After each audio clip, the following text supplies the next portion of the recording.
sus plantas, de acuerdo a las variaciones de la temperatura, desde maíz en la parte baja hasta quinoa, papas y habas en los andenes más altos.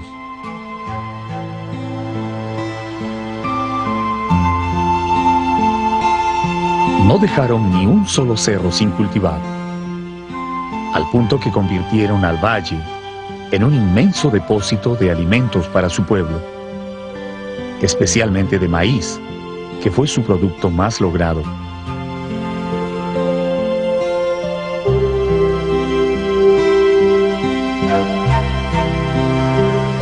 En el sector comprendido entre el pueblo de Pisac y Machu Picchu, los incas dejaron tantos andenes en plena producción que si volvieran a ser utilizados, resolverían totalmente el problema alimentario en todo el sur del Perú.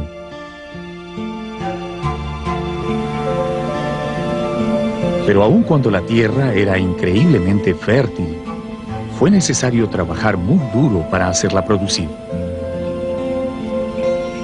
El Valle Sagrado es una muestra de la extraordinaria determinación de los antiguos peruanos, que sin más herramientas que unos cuantos palos y azadones rústicos, lograron producir tanta comida que fue suficiente para ellos y aún les alcanzó para usarla como elemento de negociación con otros pueblos.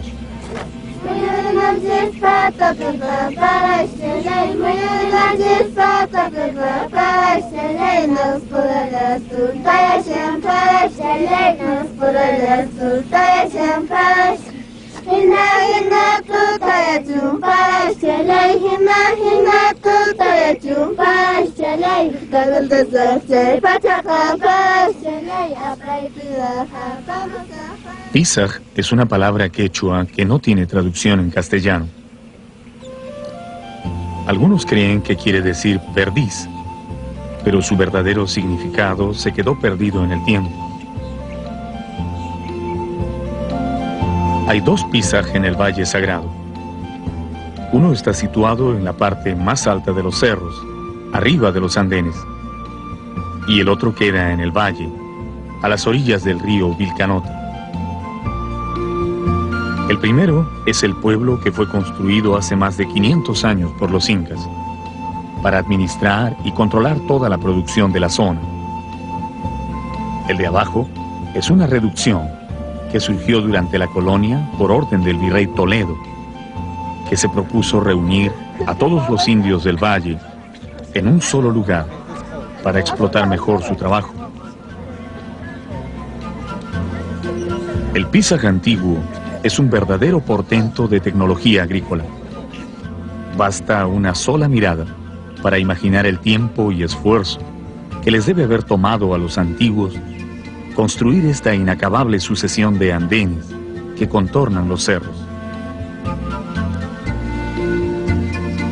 Las construcciones están intactas, hasta las gradas o sarunas de piedra que servían para subir a cada andén se mantienen firmes en su lugar.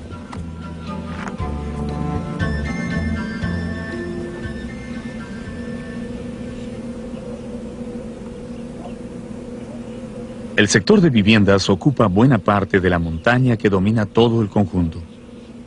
Y detrás de ella se encuentra el antiguo cementerio de Tancana Marca, un impresionante barranco en el que colocaban a sus muertos, aprovechando las oquedades de las rocas.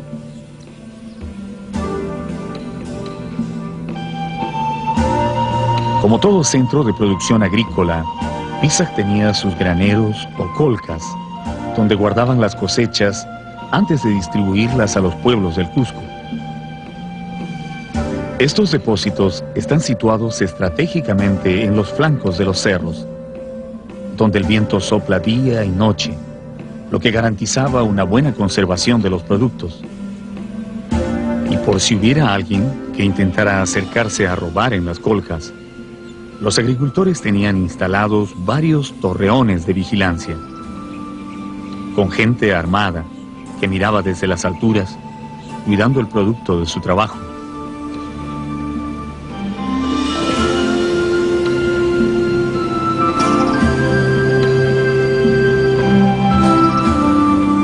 Los andenes solo se podían cultivar con el agua de las lluvias. Si no había lluvia, no había comida. Entonces era necesario hacer constantes sacrificios y pagos a la madre tierra y a los apus o montañas tutelares para atraer el agua.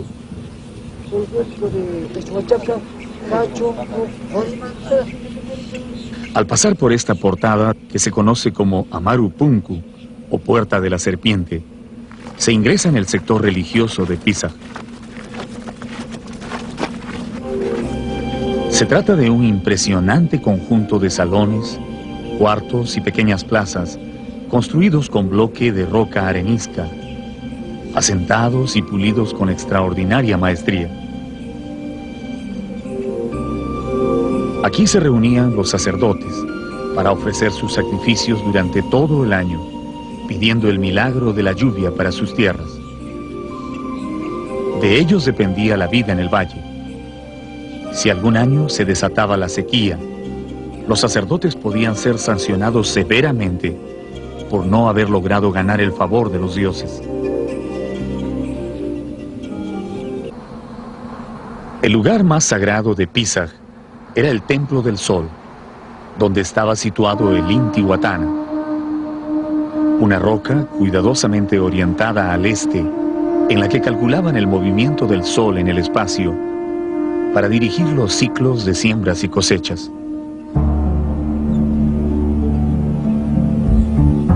Para los antiguos peruanos, la agricultura fue vital en el desarrollo de su civilización, y esa actividad estuvo estrechamente unida a sus creencias religiosas. A lo largo del Valle Sagrado, los andenes y los adoratorios están siempre juntos.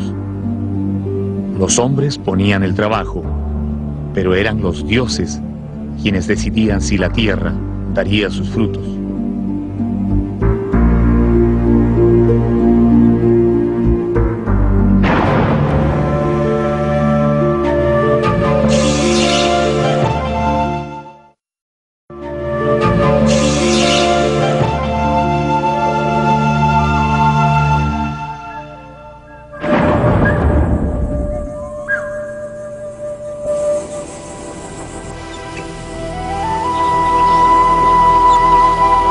Durante la época de los incas, se llamaban tampus a los pueblos donde se almacenaban grandes cantidades de alimentos y en los que podían detenerse a descansar los viajeros o los ejércitos en campaña.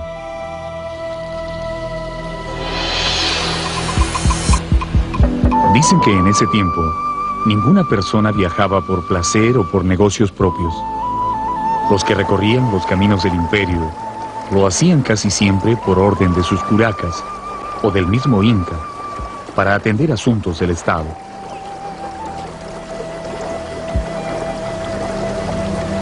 Los tampus servían de lugar de descanso para esos viajeros y por supuesto eran también centros de control entre una y otra región. Ollantaytambo es uno de los tampus mejor conservados que quedan de la época incaica. El sector religioso, al que a veces se le confunde con una fortaleza, se inicia en la parte baja del conjunto. Aquí se ven las casas de piedra, adobe y paja, en las que vivieron los sacerdotes y las mujeres escogidas para el servicio del sol.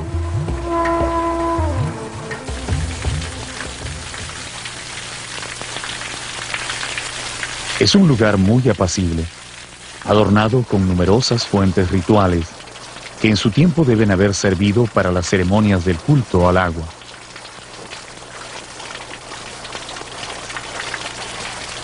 Cada una de estas fuentes fue labrada en roca con sus propias características y diseños.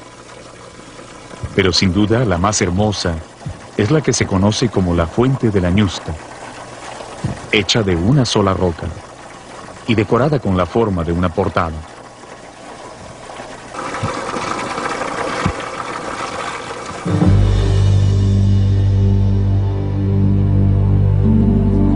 Para llegar al corazón del sector religioso, Es necesario subir una empinada escalinata de piedra que cruza 16 andenes, perfectamente alineados, encima de los cuales se levanta un maravilloso conjunto de portadas y recintos hechos de piedra, que constituyen la más admirable muestra de la arquitectura de los incas.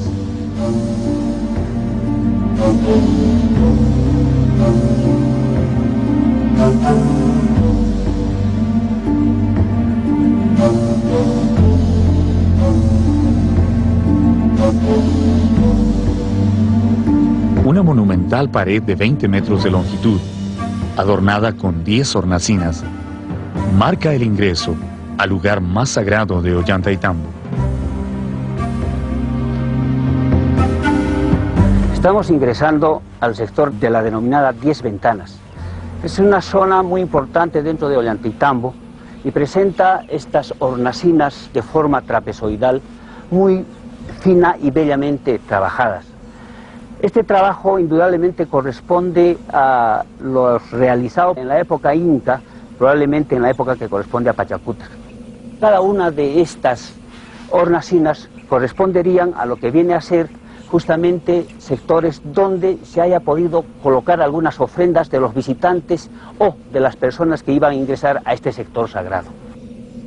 Estas 10 ventanas están orientadas hacia el norte, que corresponde a este famoso valle denominado del Patacancha, que es uno de los tributarios principales hacia el río Vilcanota. Como se puede apreciar, todas estas estructuras, cada uno de estos mampuestos son finamente trabajados, ¿no? Pulidas, ¿no? Y todo este material indudablemente corresponde por este tipo de arquitectura a un sector eminentemente de carácter ceremonial o religioso.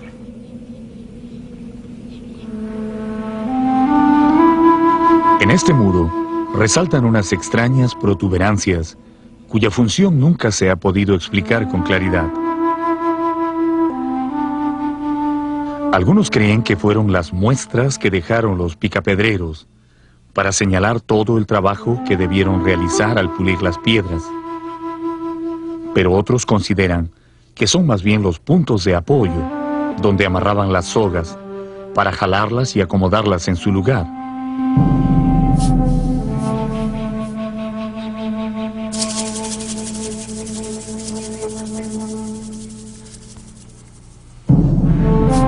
Ambas teorías son bastante difíciles de creer.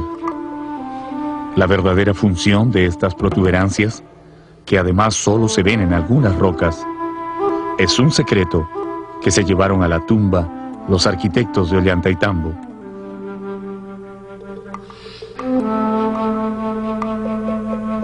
Cruzando la portada del muro de las 10 hornacinas, se llega a la cumbre del cerro, donde se levantan los restos del portentoso Templo del Sol.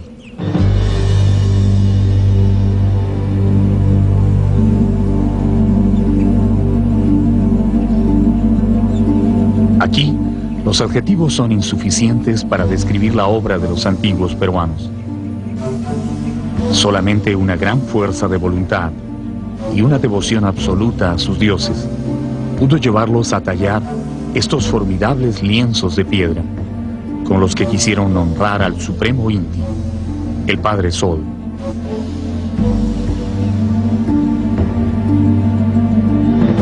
Las 6 rocas de pórfido rojo que forman este espléndido muro miden un poco más de 4 metros de alto y se calcula que pesan entre 60 y 70 toneladas cada una.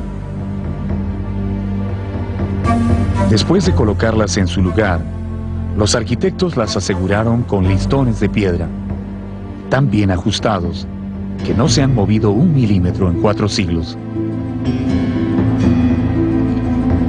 Antes de la llegada de los conquistadores españoles, las rocas estaban decoradas con figuras geométricas y grandes tallados de animales sagrados, especialmente 2 pumas, cuyos cuerpos fueron arrancados por los sacerdotes extirpadores de idolatrías.